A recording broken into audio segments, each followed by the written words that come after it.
નમસ્કાર ખેડૂત મિત્રો, આપણે શેરડી રોપ્યા બાદ ડ્રેન્ચિંગ કરીએ છીએ તો આપણે જે પણ દવા લઈએ છીએ તો એ દવા એકબીજા સાથે મિક્સ થતી હોવી જોઈએ.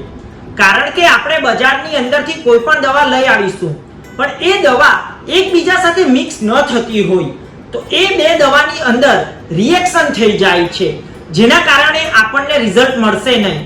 કારણ કે બધી દવા એકબીજા સાથે મિક્સ ન થતી હોય, અમુક દવા એવી હોય કે એ બીજી દવા સાથે મિક્સ થાય એટલે રિએક્શન થઈ જાય છે, દવા ફાટી જાય છે.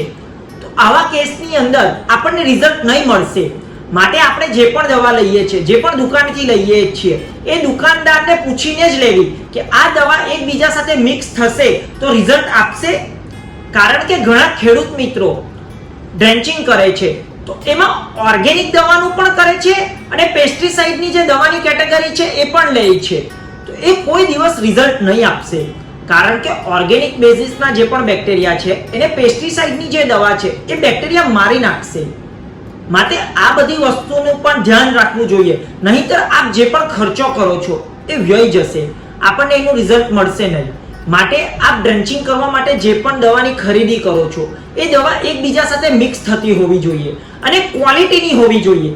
કારણ કે બજારની અંદર ઘણું બધું મળે છે પણ એ ક્વોલિટીની પ્રોડક્ટ હોવી જોઈએ.